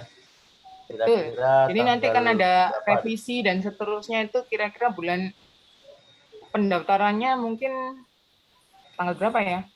Itu gimana Pak Riza? Tanggal berapa Pak? Tanggal 31 gimana? Kepanjangan kah? Kalau kita saklek menurut aturannya universitas itu tanggal 30 sudah bayar SPP, Bu. Oh iya. Jadi betul. Kaitannya sama ini nih, sama registrasi ya. Jadi biar nggak bayar lagi, teman-teman mahasiswa mungkin bisa daftar, atau ini yang boleh ini nih sidang atau sempro juga bisa kah Pak? Mungkin sidang dulu Bu, yang urgent mungkin yang sidang dulu. Sidang ya, oke, dibuka sidang aja dulu ya. Ya, pendaftaran terakhir mungkin hari Kamis Bu ya? Ya, monggo, manut ya. Kalau untuk biar nggak bayar lagi, ya, biar nggak bayar lagi, mungkin sebaiknya ya segera daftar tanggal. Pak, terakhir. Ini kayaknya sudah tanggal 25, kalau tanggal 27 nanti tanda tangannya gimana? Apa nggak terlalu mepet? Kan teman-teman mungkin melengkapi form yang butuh tanda tangan Bapak Ibu dosen penguji dan pembimbing kah? Jadi mungkin kalau 2 hari rasa-rasanya mungkin kemepetan kah? Atau gimana? 28 gimana? Hari Jumat. Iya, 28 sore gitu maksimal. Boleh. Terakhir nanti Sabtu Minggu bisa dijadwalkan segera gitu. Oke. Sebenarnya yang penting daftar Bu. Nah, yang daftar dulu. Masalah penjadwalannya kan bisa menyusul ketika nama-nama sudah terkumpul, itu mungkin kan bisa diinikan dulu diamankan untuk nggak usah bayarnya itu dulu. Nanti dibuka gelombang berikutnya. Kalau nggak salah untuk syarat nggak bayar berikutnya. Iya, kalau nggak salah yang saya pahami itu kalau nggak syarat untuk nggak bayar itu Pak, apa berita acara sidang tuh Pak? Berita acara sidang untuk syarat. Kalau belum dijadwalkan, otomatis belum dilaksanakan sidang kan? Otomatis anaknya belum bisa bebas tanggungan untuk pembayaran gitu nggak sih? Izin jawab Bu. Oh nggih, monggo. Kalau nggak salah untuk bebas UKT itu minimal dia udah ambil SKS tugas akhir di KRS-an. Itu aja. Oh, cuman KRS ya? Oh ya. Kalau kayak gitu mungkin aman kali ya. Oke. Kalau seperti itu mungkin bisa difikskan ini ya, syarat untuk bebas pembayaran. Mungkin teman-teman di Matro bisa bantukah? Jadi difikskan aturannya yang benar itu syarat untuk bebas UKT itu apa gitu. Nanti biar teman-teman mahasiswa juga nggak ini nih ruwet di belakang. Baik. Karena sampai saat ini belum ada pengumuman resmi dari kampus juga terkait pengajuan keringanan atau bantuan UKT. kali bisa pakai pengalaman sebelumnya ya, tapi takutnya juga berubah aturan dan seterusnya sih. Ya sudah, tanggal 27 aja ya Pak Obed ya. Mau nanti Ya. dijadwalkan kapan, saya juga harus Ya. ngecek jadwalnya Bapak Ibu dosen juga sih, penguji dan pembimbing juga sih, gitu kan. Oke. Yang penting sudah masuk pendaftaran itu 28 ya, 28 maksimal jam 4 itu, maksimal jam 4. Oke. Ya, Bu.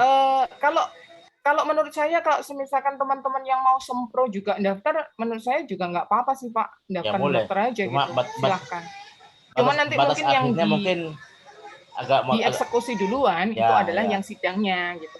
Yang mau daftar aja, nanti kalau Daftar misalkan aja, ini kan, betul. iya tinggal dicek. Kalau untuk yang sempro mungkin batasannya lebih leluasa, yang sudah siap sekarang sudah daftar aja, nggak usah nunggu batasan ininya, langsung dieksekusi aja. Nanti kalau misalkan Bapak Ibu dosen yang bimbing dan yang uji itu sudah waktunya cukup luang, sidang sudah selesai dan seterusnya, mungkin bisa langsung dijadwalkan ke sempro gitu. Ya. Gitu ya Pak? Oke. Jadi untuk yang sempro saya simpulkan lagi. Jadi untuk yang sempro pendaftarannya cukup dibuka mulai hari ini, waktunya silakan aja sampai selama kita masih mengutamakan yang jadwal sidang, nanti yang sempro silahkan masih bisa daftar gitu, boleh nyusul-nyusul gitu. Nanti ketika sidang sudah selesai semua, biar cepat juga kita jadwalkan untuk yang sempronya gitu. Kebetulan kalau misalkan belum masuk ke waktu perkuliahan itu, mungkin penjadwalan sempro masih cukup ini sih, cukup bisa maraton gitu. Jadi kesempatan teman-teman mahasiswa untuk bisa segera sempro. Saya kira gitu ya. Ada pertanyaan yang lainkah mungkin terkait skripsi? Ya Bu, izin bertanya Bu. Ya, silakan. Mas siapa ya? Mas Ivan Bu. Oh, sebentar. Azan dulu ya. Boleh ya? Ya Bu. Oke, thank you.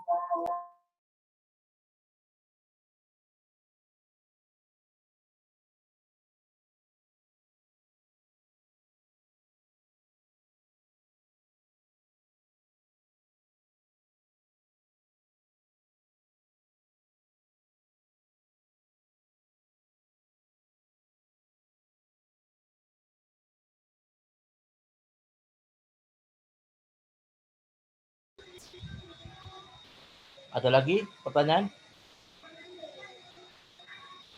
Masih nunggu azan, Pak. Azan.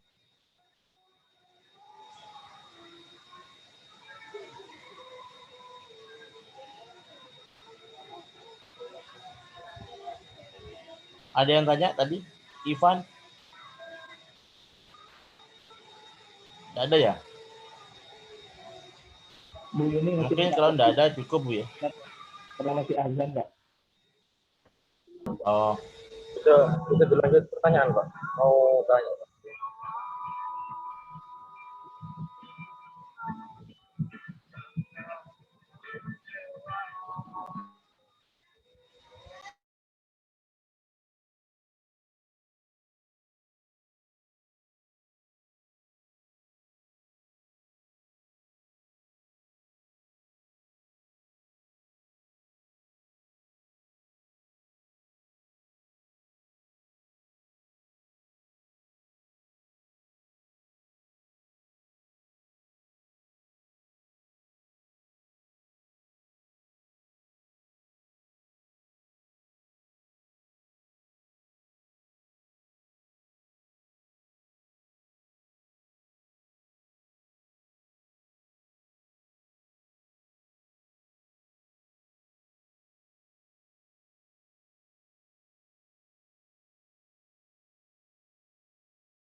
Monggo, yang mau tanya silakan. Ya Bapak, izin bertanya Bapak.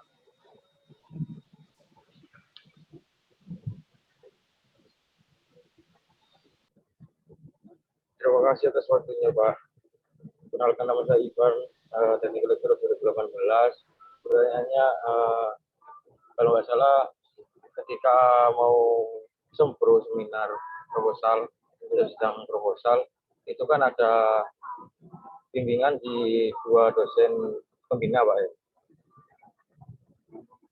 Nah untuk dosen pembinanya ini, kalau nggak salah yang dosen satu itu dosen wali, terus yang kedua ini kita bisa milih sendiri atau nanti dipilihkan oleh dosen pembina satu gitu Pak.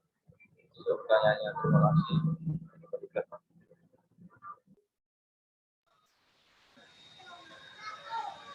Bu Juni mau jawab? Mungkin saya jawab dulu ya. Kalau Oke, Pak. Siapa Ubed dulu? Jadi begini, ada beberapa aturan yang tidak tertulis yang telah dijalankan di prodi teknik elektro Mas ya, termasuk masalah pembimbingan. Jadi alurnya kan begini, kalau di buku di SOP skripsi itu yang dari fakultas yang disampaikan Bu Yuni ada bagian yang belum disampaikan mungkin oleh Bu Yuni. Yang disampaikan Bu Yuni kan form-formnya ya. Itu alurnya seharusnya begini. Mahasiswa membawa beberapa jurnal ya yang terbaru terkait topik yang ingin diteliti. Kemudian mahasiswa yang bersangkutan itu menghadap kepada Kalebjur.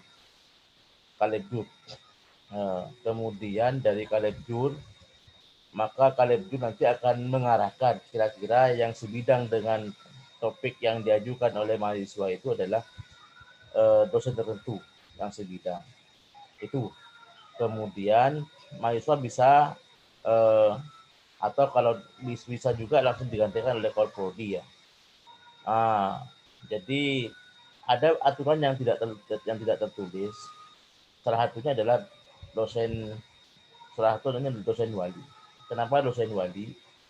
Karena yang pertama dosen wali itu yang paling mengetahui perkembangan mahasiswa itu mulai semester awal, kemudian diikuti pas KP juga, yang bimbing dosen wali juga, sampai akhirnya mahasiswa yang bersangkutan itu lulus.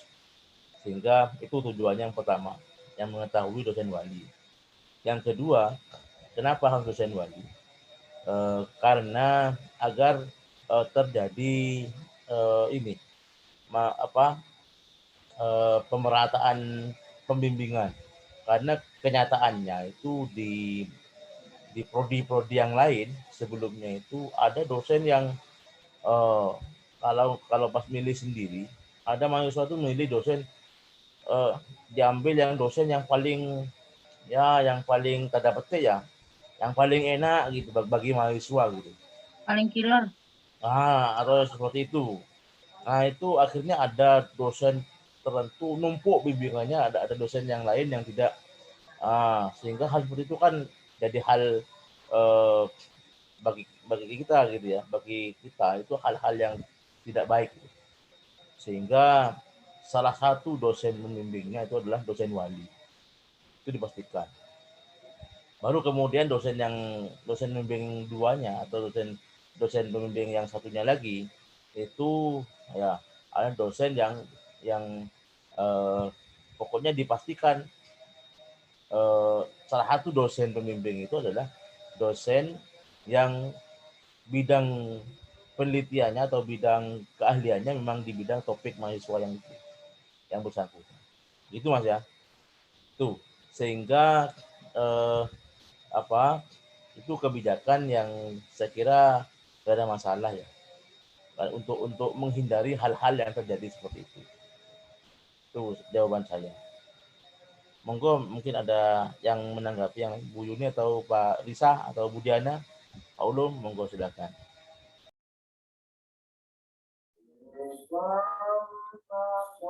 Terkait pembimbing itu mungkin ada budaya sendiri ya di teknik. Halo? Oke. Monggo Bu, lanjut Bu. Oh ya, terkait pembimbingan mungkin ada budaya sendiri yang sudah tadi disampaikan Pak Ubed itu betul. Jadi kaitannya memang sama beban dosen juga, berapa bimbing, karena takutnya kalau misalkan ada yang overload itu nanti mahasiswanya nggak keurus dan seterusnya. Ada yang dosen ngiler ya Bu, Budin, dosen ngiler. Kelebihan beban. Nah, aku kelebihan beban. Enggak, tadi bilangnya dosen ngiler. Ngiler. Sarah ya Budian lagi. Iya, body Dosen shaming ngiler. loh Bu. Body shaming loh Ibu ini. Ya, ada yang dosen ngiler, nggak tahu katanya Bu Diana loh ya, bukan saya. Itu nanti jadi mungkin akan tetap dilanjutkan sesuai yang tadi disepakati di elektro. Mungkin saya hanya membantu menyamakan bebannya aja biar nggak numpuk di 1-2 orang, atau ini nih gimana nanti ininya itu dari dipantau aja. Jadi atas bantuannya Pak Ubed nanti mungkin sebaran bebannya itu biar merata gimana nanti teknisnya itu di prodi gitu. Gitu ya Mas, mungkin mungkin Pak Ulum atau Pak Riza mau menambahkan kah yang punya pengalaman kerumitan mengenai ini? Ada tambahan kan Pak? Mungkin kasus-kasus tertentu itu yang ini Bu, yang angkatan tua-tua itu. Ya. Dibantu Betul. nggak bisa, dilepas juga nggak bisa gitu. Enaknya diapain Pak? Yang... Diapain tuh Pak? Nyanyi balonku. Loh, itu Kemarin ada hiburan, yang lulus dengan nyanyi balonku Bu, itu Bu. Oh ya. Dosennya Oke. stres. Mungkin nanti saya tunggu sampai tanggal 28, minta tolong untuk yang angkatan 15 terutama itu saya sudah di warning sama Pak Dekan, ini salah satu tantangan saya untuk meluluskan tahun ini teman-teman yang angkatan 2015 terutama, meskipun yang 16 itu juga sebenarnya sudah injury time-nya. Nanti kalau misalkan pada saat sampai ditutupnya tanggal tersebut masih belum daftar, ada beberapa, nah itu nanti saya koordinasi lagi dengan Bapak Ibu di elektro, ini diapakan nih, masa nyanyi lagi balonku ada 5 juga gitu kan. Kita akan pendekatan lebih private mungkin dengan beberapa teman-teman yang mungkin terkendala gimana untuk sidangnya kok belum mendaftar. Jadi mungkin nanti kita ngobrol lagi sampai kita tunggu tanggal 28. Gitu. Pak Riza punya kontak atau mungkin lewat grup aja nanti ya. Dibantu teman-teman di Matro, ada beberapa yang mungkin injury time sampai tanggal 28 belum mendaftar, nanti kita adakan curhat diskusi. Bareng. Iya, diskusi lanjutan. Kali takut sama yang ngiler tadi kah, Bu? Jok ngiler-ngiler ta kalau ujian. Ya, kali kayak kita gitu ya. Ujiannya bahagia, Bu. Iya, yakin kalau ada Budiana pasti gitu lah. Gitu ya, mungkin ada tambahan kah? Atau sudah cukup bisa diterima?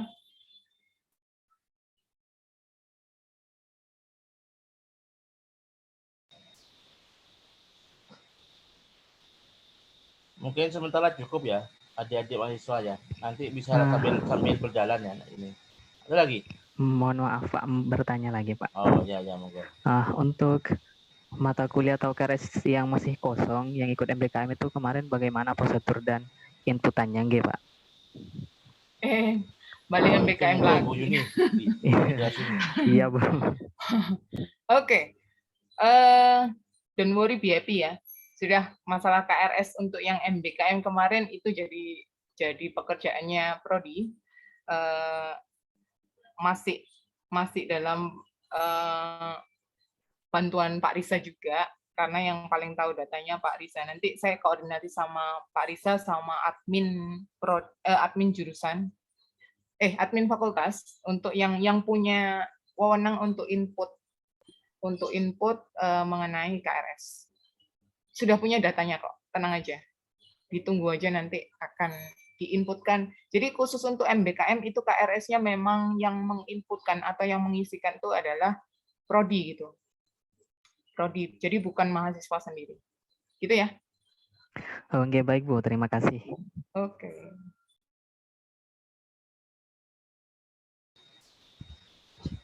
Baik. Mudah-mudahan tidak ada pertanyaan lagi. Nanti kalau mau bertanya sambil lalu ya, sambil berjalan bisa kontak-kontak ke dosen-dosen, bisa ke Bukajur atau ke teman-teman Pak Risa. Insyaallah tetap walaupun Pak Risa sudah tidak menjabat Prodi, saya kira kalau dibutuhkan bantuannya, saya kira tetap siap memberikan pelayanan prima, Pak Ulum dan lain sebagainya ya. Sambil berjalan nantinya. Jadi saya sekali lagi saya tegaskan untuk yang mau daftar sidang skripsi segera diisi formnya itu ya. Pun demikian juga yang mau daftar sempro ya, diisi form-formnya itu, kemudian di laman teknik elektro akademik kalau tidak ada skripsi itu mendaftar sidang, yang daftar sidang, mau daftar sempro ya sempro. Monggo. Untuk yang sidang ditunggu sampai terakhir tanggal 28 jam 4 sore. Terima kasih. Demikian acara open talk kita. Mudah-mudahan bermanfaat buat kita semua. Terima kasih atas kehadiran, terutama Bapak Ibu dosen Prodi Elektro, termasuk juga Bukajur. Kemudian terima kasih juga dukungan dari tim teknis ya, Pak Bom dan teman-teman Himatro, dan juga semua mahasiswa yang hadir ya di acara pentok ini. Terima kasih. Mari kita tutup dengan sama-sama membaca hamdalah. Alhamdulillahirabbil alamin. Saya tutup. Wassalamualaikum warahmatullahi wabarakatuh. Waalaikumsalam. Waalaikumsalam.